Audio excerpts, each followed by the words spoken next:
Good morning, everyone. I'm Kevin Allen, and I'm joined by my usual podcast partner, former NHL defenseman Tom Laidlaw. Of course, played for the New York Rangers and Los Angeles Kings in a decade-long NHL career. And this is the Laidlaw and Allen Report. We come to you twice a week to talk hockey. And right now, Tom and I are into the countdown for the start of, I guess, will be called the 2021 season, although, Tom, It will not start. That's right. The 20. I never thought of that. Good point by you. That's right.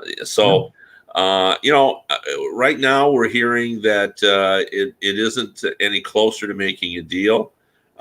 Yet I think most people believe that it's going to get done simply because, the players want to get paid. Yep. The owners, although they would be better off not playing any games, they'll lose less money. Yep. I think most of the majority of them want to play, to sustain the momentum. So, and now I remember we had talked before about guessing when it would start, and my guess was mid-January, and I think that guess is looking pretty good right now. Totally, yeah, because we still have to have that 2-week training camp at least. Although, listen, I mean, to me, the whole negotiations, I think both parties know what has to happen to get a deal done. I think they're doing what they need to do to try to squeeze out as much as possible for each other's side. So I think it'll get, I totally agree. It'll get done. So what do we got here? December 2nd now. If we're going to start January 1st, that means we'd have to have a training camp. So they'd have to get a deal done within the next 10 days, which they could do to still start on January 1st. But I think you're probably right. It's more mid-January than. They could do that. I think there are some logistical issues that, you can't just say we're going to have a training camp in 4 days.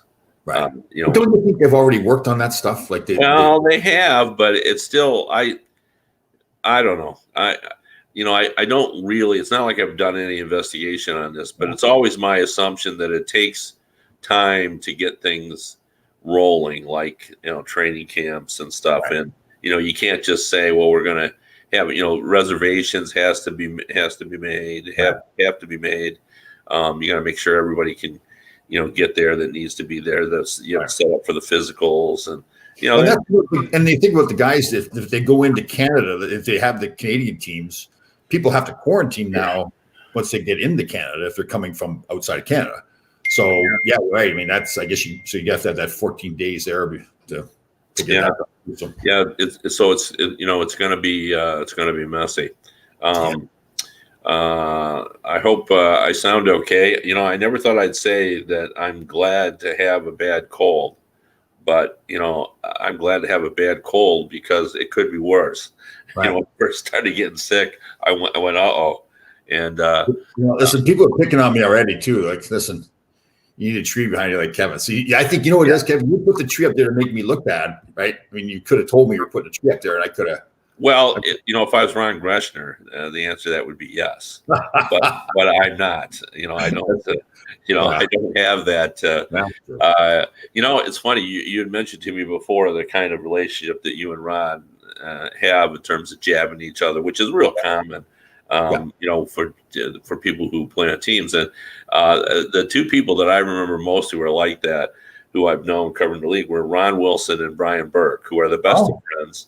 And that's exactly, I've spent some time with them. I've hung out with them for a few hours. And it takes me back to when I'm in high school, when that's when every male relationship is about, is ribbing each other about, and everything. And that's how Wilson and Burke are. And what's funny about that is, Burke is a highly, educated guy, Harvard law school, and Ronnie Wilson's the same way, real articulate people. And that's still the way they do it because that's what. What's funny? What I do on social media now, whether it's on Twitter or Facebook, whenever somebody asks a question, it's like they're doing these random polls, like who would you want to go to a movie with? I'll write Ron Greschner. The answer to every question is Ron Greschner. And then when somebody will say, "Well, give me three things," then I'll go Ron Greschner. So I try to get in Ron Greschner any way I can to these things. So it's getting Now, were you guys that tight when you were playing? We were, but when we were like, there was a lot of us that were pretty tight together, and it's funny that people ask about that because once you're done playing, especially I get traded away, we remain close, but Ron got married, moved down to Florida, so there's probably like, man, I'm thinking like 10 or 15 years where we didn't even talk to each other. It was just, I don't know if that's a guy thing more that we didn't keep touching. Yeah, then it's a guy thing, sure. Yeah, once we got back in town, it was like nothing had changed. So yeah.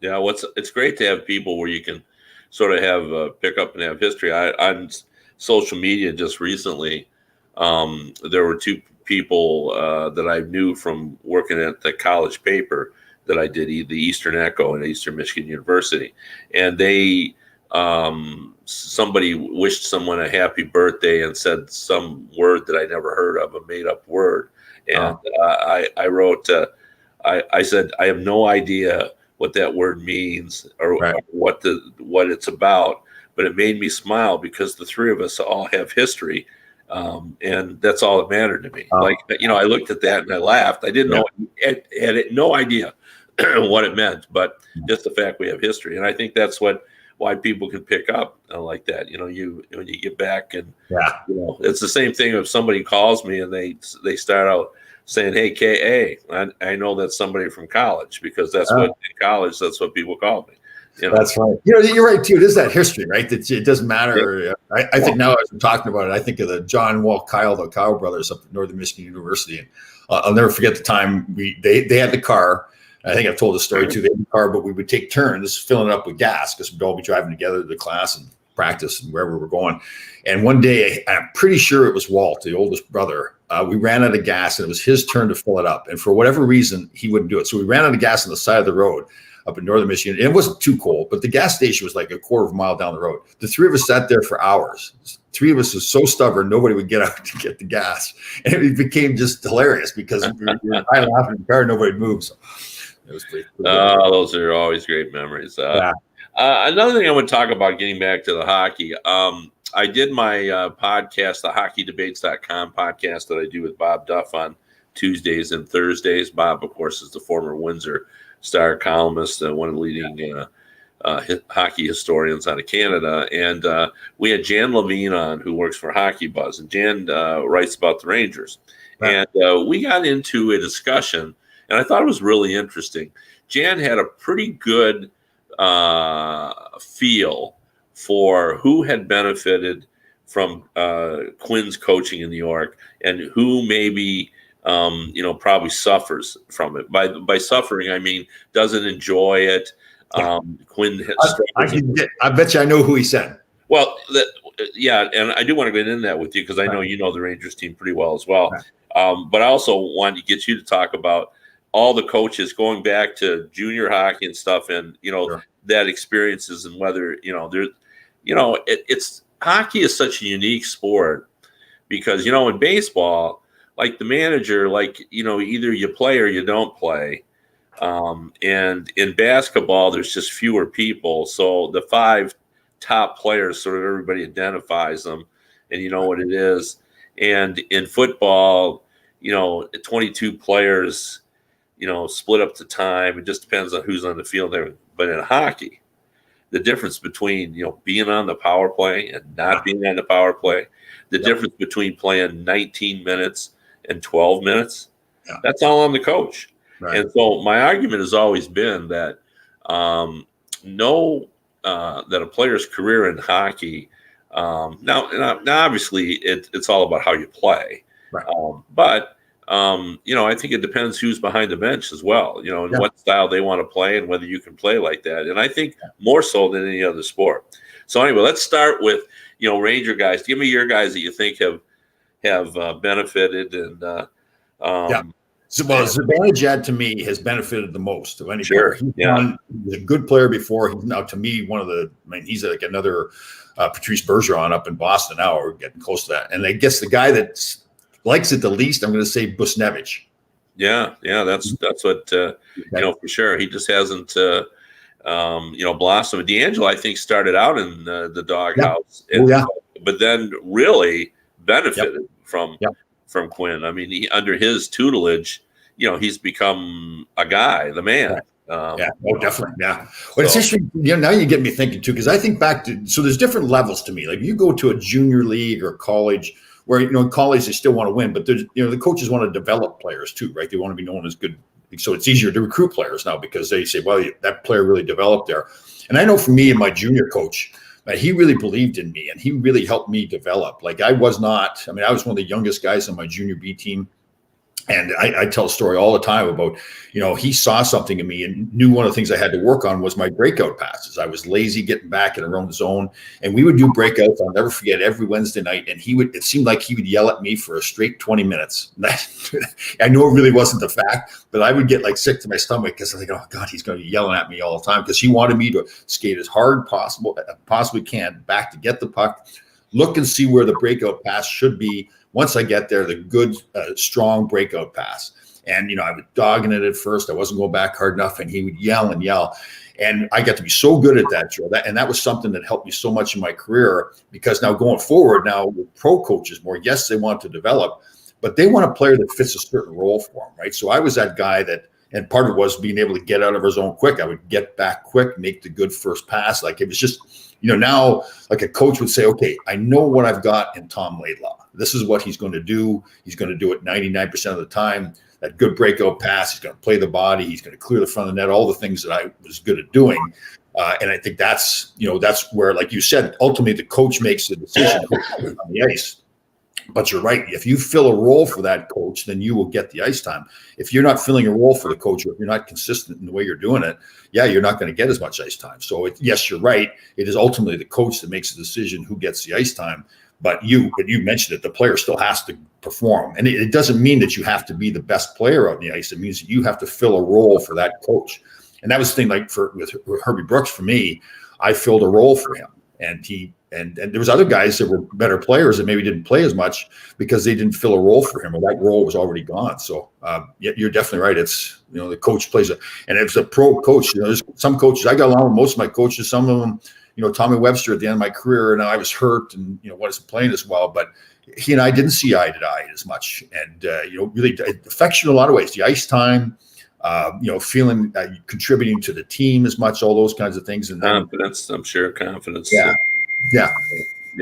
No. And that I could see that, the one thing that I've noted in covering sports for so long, the one consistent thing that all coaches appreciate and reward is effort. Like if you work hard, if you're there in practice, if you're engaged, if you're paying attention all the time, if you're trying to improve, I think they appreciate that and reward you in some way.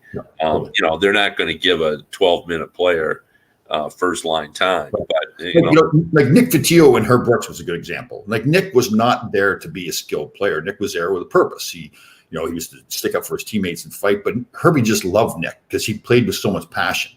But at the same time, Nick would drive Herbie nuts. Like we were joking around on our show, Gabe Maloney, I'll never forget.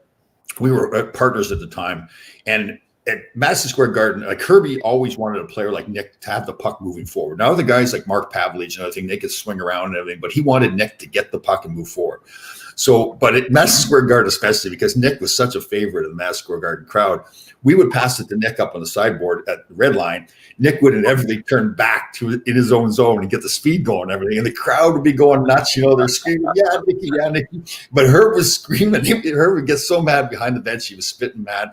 Nicky, no. So we thought it was so funny. Like we would purposely make sure we passed it to Nicky, nobody else, so we could see this whole scene. It was just hilarious to watch. Yeah. And, oh God, it's so funny. But Herb still loved Nicky. I mean, because he just played with so much passion, with so much heart. So. Yeah. Well, now who was that junior coach that my junior coach, Rick Hay. Rick Hay, and he was a pretty good hockey player, from what I understand, but he hurt his knee and didn't make it to the NHL. But he was great. Like, he was really good. He was take us off to colleges, the Colgate and everything at weekends, so that we could possibly get a college scholarship. Like he really took it upon himself to help us develop as players and as people. So he really cared about us a lot. And what team was that? Did you play? The Grammarly Blues.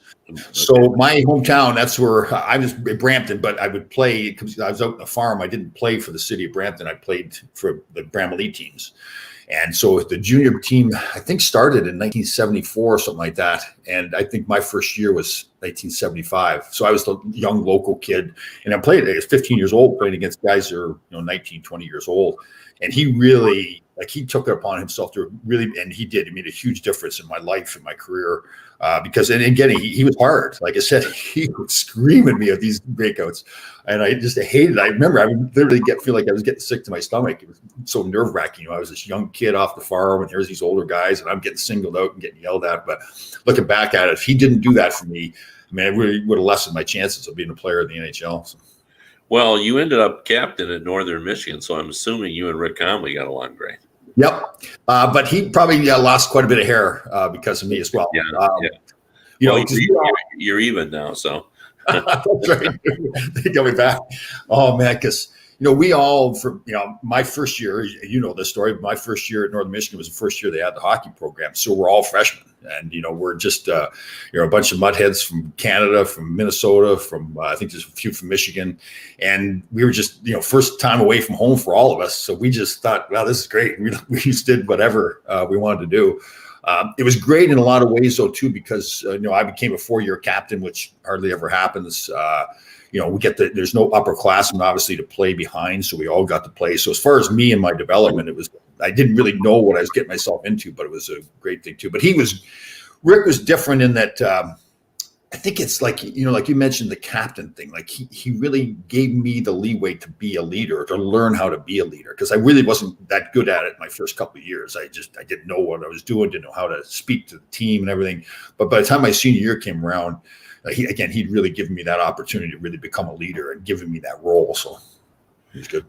Has there ever been another 4-year captain? I don't think there has been. No, I don't know how you. I don't know how there would be. You might be the greatest captain in Northern Michigan history. Well, no, in all this college sports, yeah. I mean, I guess you could come in and as a red shirt, and then be a captain your first year that you actually played. Were you an older freshman, or were you 18? I was 18. Yeah. Wow. 18, yeah. Yeah, that's impressive. I was pretty possessed at that time. Like I was that young kid. I remember one guy, great guy on the team. Like his name was Doug Harris. Really, really nice guy. A good hockey player from the Southern Ontario area. We were sitting around one day, just chatting, and he made a comment like, "Well, nobody from this team will ever play in the National Hockey League." And he didn't mean it as a dig or something like that. Well, I lost my temper entirely, because my whole life was about making it to the National Hockey League. And I said, "Don't you ever say that again, or I'm gonna." I felt bad after. Like I think about it now, how stupid it was, but it was just that was my. I think that's probably because that's why I became captain, because I was just obsessed with. Wow! What would you have done if you didn't become a hockey player? Yeah, probably. My father was a firefighter back in our hometown, so I probably would have gone back and been a firefighter. Yeah. Wow. Yeah. Was that a volunteer? No, he was a volunteer at first when we still had our farm, and then when he sold the farm, he became a full-time firefighter. Actually, he became a chief. We went off to firefighting schools and all that kind of stuff, become a chief. So my cousin was the fire chief in Washington, Indiana. He was a Vietnam veteran, and actually, when he came back from Vietnam, he tried journalism for a while and worked for some papers, and then eventually ended up as a firefighter, and then was the fire chief. I never knew that your dad sold the farm. I thought he farmed to live in, but how old was he when he quit farming? Oh, must have been. Well, I was about 15, so he was probably in mid 40s. Yeah. Right?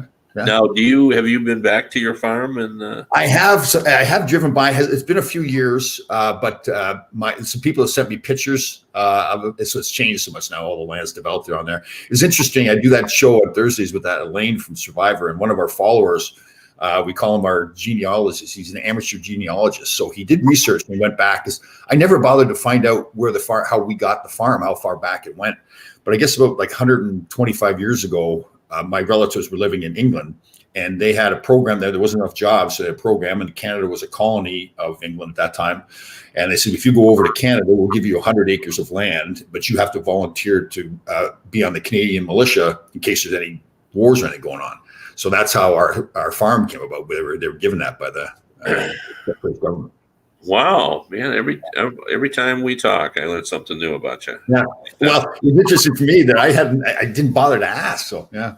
Yeah, no, that's interesting. And getting back to hockey, although this has all sort of been about hockey in one way or another. I wrote a column this week. I had talked to some general managers, and people are telling me that the Tampa Bay Lightning, as everyone knows, they've got to do some work before we get started to get under the salary cap. And a lot of that had centered on Tyler Johnson as being the guy that they would like to move. And what I'm being told is that is the cost of that is too much.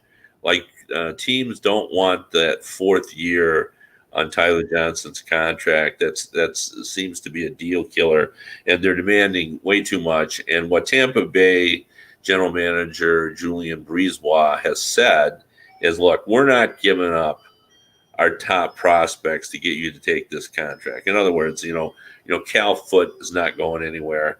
In fact, they may need Cal Foote to play on the defense this season. Like, he might get his opportunity. And, they don't want to give up any of their top prospects. So they probably are going to have difficulty moving Tyler Johnson. And, Tyler Johnson's a pretty decent player. He scored 29 goals just 2 seasons ago. Yep. So now what I'm hearing is that the option might be a Palat, who has 2 years left at $5 million, or Killorn, who has 3 years left at $4.45. Much like Johnson, Palat has the no trade clause. It feels like everybody on Tampa has the no trade clause, but Killorn has a modified clause. But it is amazing to me the psychology of $5 million versus 4.45. Like, even though that's only a $500,000 difference, I shouldn't say it. I mean, $500,000 is a lot of money to me, but it feels much greater than that. Like you can live with a guy who's making 4.45, but boy, $5 million, that just, it puts it over the top. Yeah. So anyway, I know Palat is a really good two-way player. Mm-hmm. And I think you could almost make a hockey trade if you traded Palat. Like, I think a lot of teams would be interested in him. Like, right. I looked him up yesterday, and I know just from watching him, he's a really good two-way performer. But and plus minus, I get it. That's not always a great indication, but sometimes it is, and it is in his case simply because he's never had a season when he's been a minus player. Right. Even though Tampa has been up and down a little bit, and he's plus 137 for his career. That's pretty good. Now, again, he's played for a good team. Yeah. Saying all that, but I think there's a consistency there that at least says something. And he's a 20 goal scorer in my mind, even though he doesn't always get 20 goals. He gets 7 on another team. You pretty much guaranteed. Yeah. So he gets 17, he gets 18, he gets 20. I think last year he had 17 and 18 in 69 games, whatever it is. But he's a 20 goal scorer, so they could do that now. So that's a significant loss if they have to trade him. But this is my argument for that. Even though I think not everyone would agree with me on this. If you can get out of this mess, having won the championship in September, and then maybe giving up Palat, and who knows, maybe they'll have to do both because they're $2 million over now, and they still have to sign Cirelli and Cernak. Right. And those are 2 players you want. So maybe they have to do Killorn and Palat both, or Killorn and then put Stamkos on IR. But if he can get out of this, if Brisebois can get out of this with just losing one of those players or both of those players, I don't think that dramatically, even though Palat's a good player, does not alter their chances of repeating. They're hard to begin with. Right.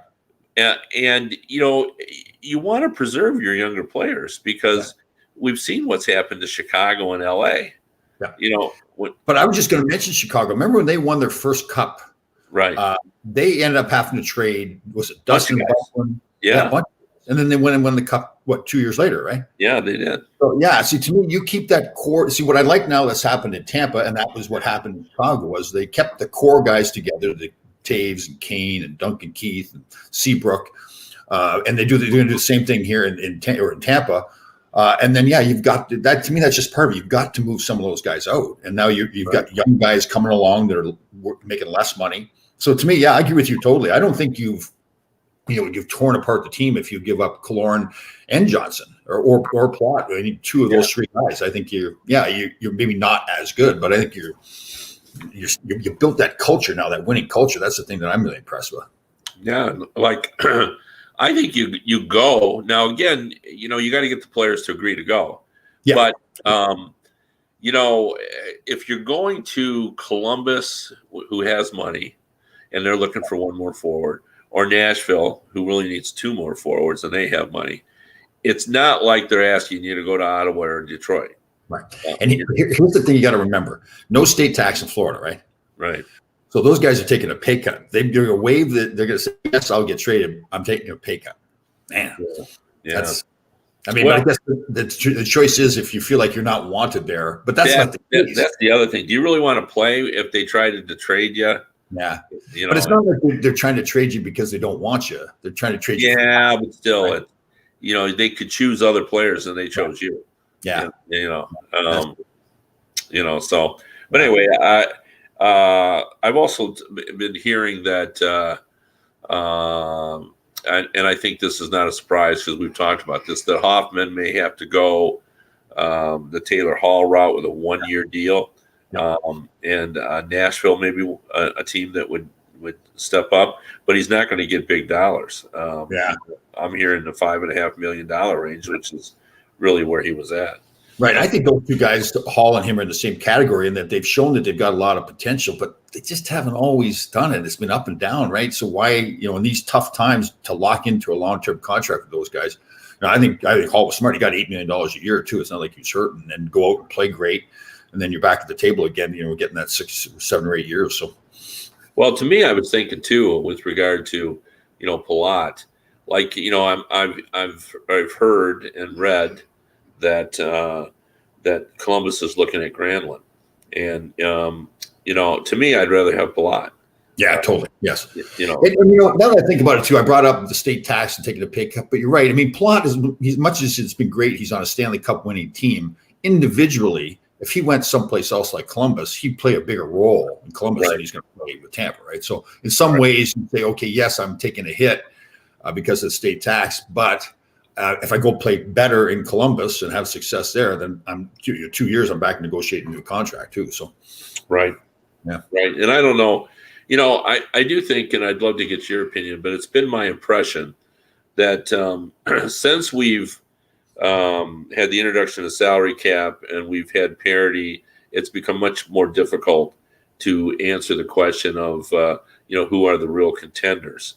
There's too many of them. So players before in the old days could identify 5 or 6 teams that had a chance. Now it's hard to know. So, you look for other reasons to go to a city, either you like the schools or where you live, or Nashville's a cool city, or you want the warmth, you want to play golf in the winter, whatever reason, you have that. So, I don't know how Palat feels about Nashville or Columbus, but there's not a lot of teams. If you go to capfriendly.com and you look, there aren't a lot of teams with money.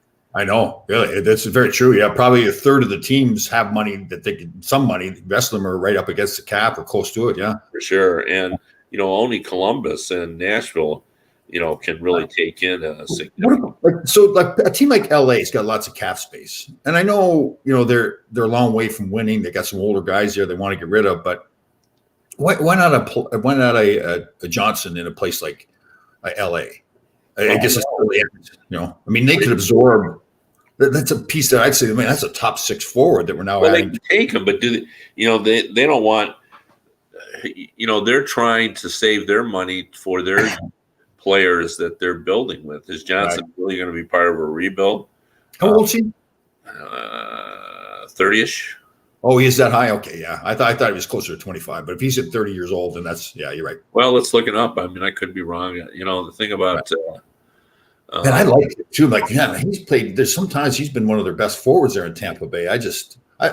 I'm wondering too. And listen, we don't know for sure, but knowing the rest of the teams knowing that they're trying to trade him and they need to trade him to get under the cap, are they playing that game with Tampa to say no, it's too much, we don't want him, but they know they got time. They can always pull this trade off in a week or 2 weeks or whatever, right? Right. Tyler Johnson turns 29 this season. Yeah, so that's not a rebuild player. Yeah, that's a yeah. So I mean, there was one playoff year when he was their best player. Yeah, totally.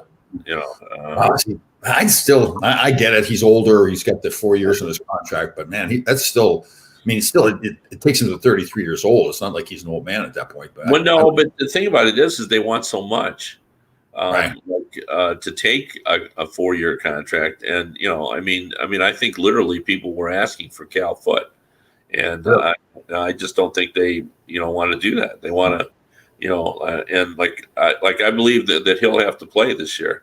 Right. You look at their roster right now; they've only got 6 defensemen, under contract. So, and you think with Palat, they would make more of a hockey trade, right? Because it's just 2 years. I think so. 2 years, and he's a pretty valuable player. I mean, I don't think. I think you could actually go to, like a team that thinks they could win it, and make some kind of trade. What did Steve Yzerman get for the Stahl trade with the Rangers? He got a first-round pick, didn't he?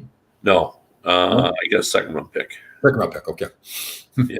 So. I don't think it was first round. I think it was second round. So, I mean, if you're Tampa, I guess I'm guessing they're trying to hang on to their first round pick too, but they may not, depending on who they're trying to trade.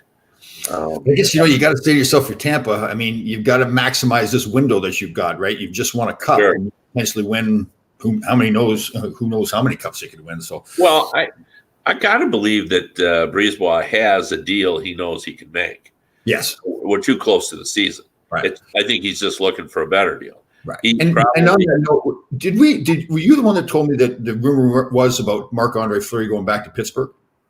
I mean, I've heard that, but I don't know that I ever said that. So I think it was some other team official that told me that deal was the same thing. That deal was that could get done right away if they wanted it to, but it wasn't where they needed to be yet. So, yeah.